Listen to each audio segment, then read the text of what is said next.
where time itself seems to move slower. The rolling hills of Tennessee, early 1900s. Mist clings to the trees like old secrets.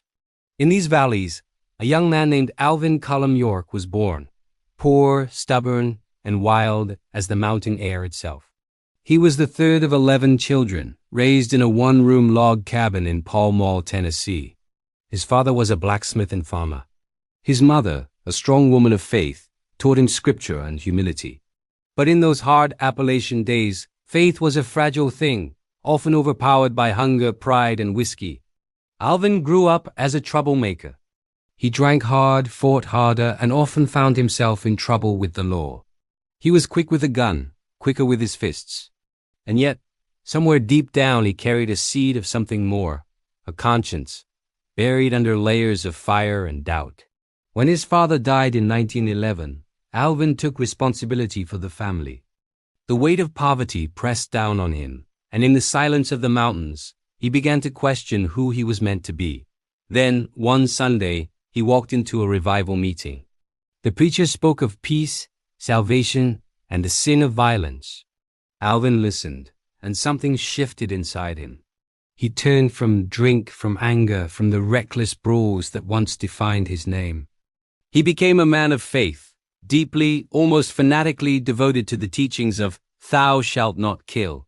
No one in Pall Mall could have imagined that this quiet, transformed man would one day walk into the furnace of the Great War. Across the ocean, the world was burning. Europe was drowning in blood and mud. Millions of soldiers had already fallen in the trenches of France. And now America was entering the fight. Posters shouted, "Uncle Sam wants you." And young men from every town lined up to serve. Alvin York was 29, older than most recruits, and he didn't want to fight. When his draft notice arrived, he wrote a plea for exemption, claiming his religious beliefs forbade him from killing. He wasn't trying to escape danger. He truly believed that taking a life was a sin. His application was denied. York reported for duty to Camp Gordon, Georgia, in November 1917. There, he trained with the 328th Infantry Regiment, 82nd Division. Among the chaos of marching drills, rifle practice, and shouted orders, York carried his Bible.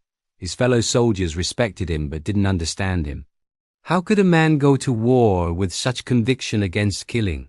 His commanders, Captain Danforth and Major Buxton, saw something in him, a quiet intensity, a moral strength that made him different. One night, after a long talk with his superiors, York went to the hills alone with his Bible. He prayed through the night, asking God what was right.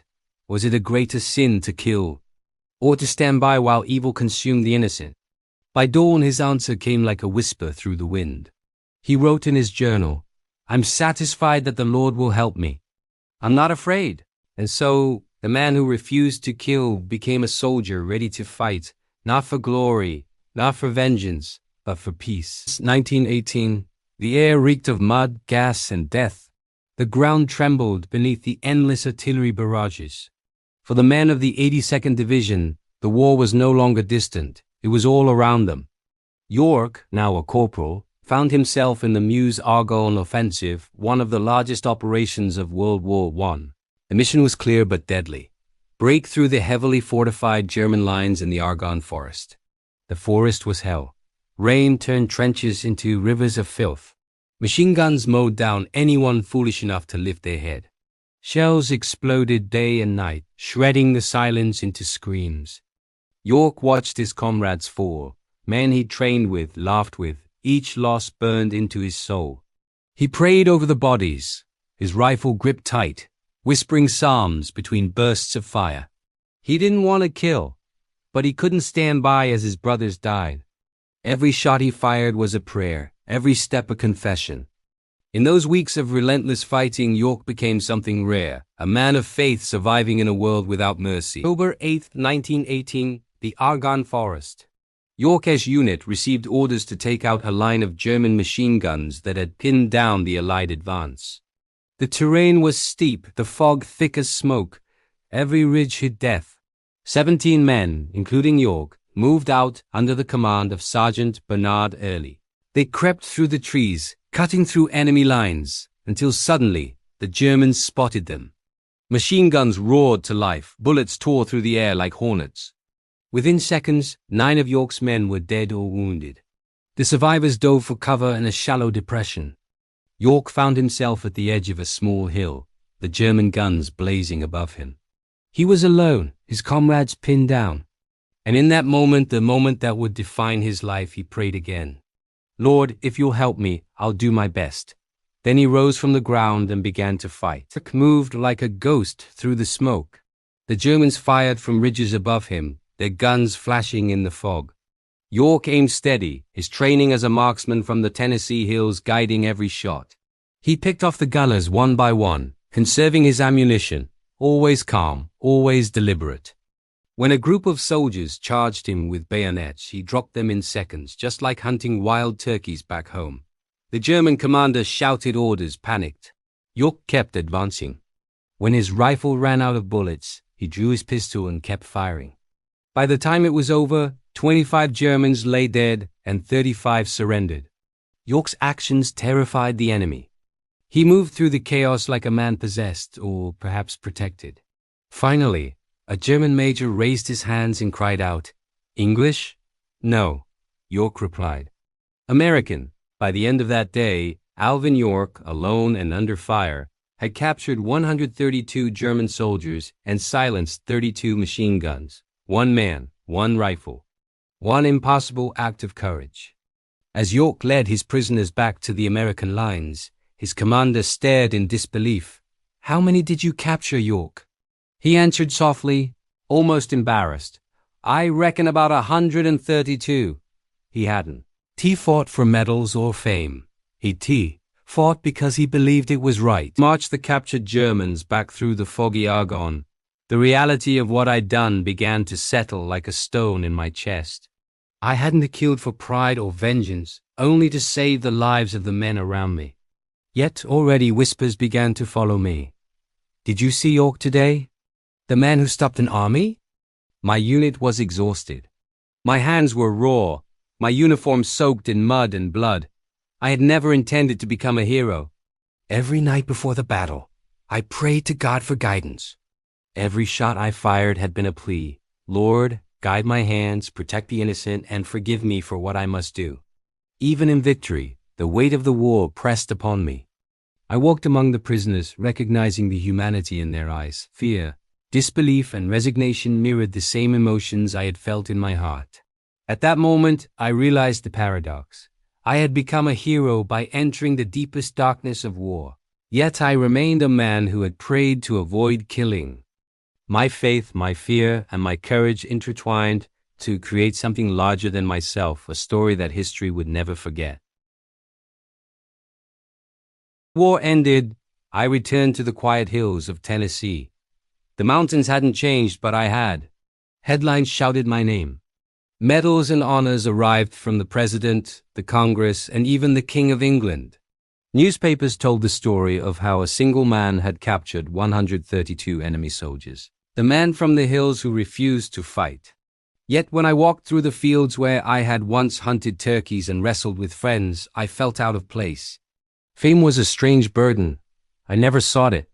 I had gone to war to save lives, not to be remembered.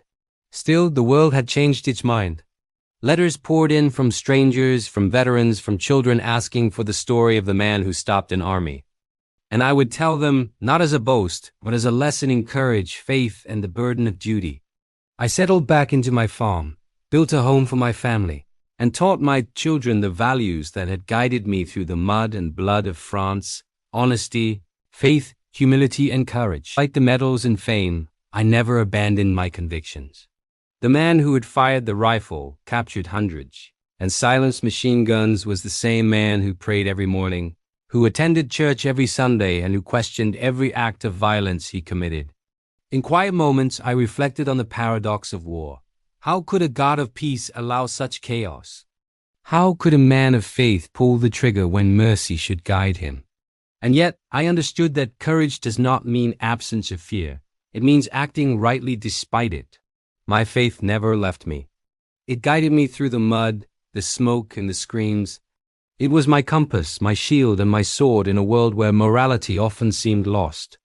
Even decades later, I would visit memorials, watch young soldiers enlist, and see in their eyes the same conflict I had faced. And I would tell them, courage is not the absence of fear. Courage is the obedience to what is right, even when fear screams louder than faith. Moves relentlessly, yet history remembers. Monuments, biographies, and ceremonies immortalized my deeds. Schools were built with my name. Generations of soldiers studied the battle in the Argonne, analyzing every movement, every shot, every decision. Yet the greatest legacy was not medals, nor photographs, nor speeches. It was the lesson I had lived, that one man, guided by faith, can stand in the face of overwhelming darkness and save countless lives. I saw the ripple effects of that day across time. My story inspired others to act with integrity and courage, not for fame, but because it was right. I became a symbol, not of war, but of conscience, determination, and the quiet strength that can change the course of history. Even as the world continued to fight, to rage, to fall into chaos, the story of that solitary day in the Argonne reminded people that human choice matters. One person, one decision, one act of courage that can alter the path of thousands. Oh, looking back, I see the war as a mirror, a reflection of human frailty, heroism, and faith. I am but a man from Tennessee who faced a forest full of death and walked through it alive. Yet in that act I glimpsed something eternal, the power of conscience, the courage to act rightly, and the knowledge that even in the darkest hours, one person can make a difference. And the lesson is timeless. Wars will come. Humanity will falter. Evil will rise. But when a single man, armed with faith and moral courage, steps forward, history bends. Sometimes the greatest heroes are the ones who never wanted to be heroes at all. My name is Alvin C. York, and in the mud of the Argonne, I discovered what it means to be truly human. If you find stories like this as fascinating as I do, make sure to hit that subscribe button and ring the bell. Thanks for watching.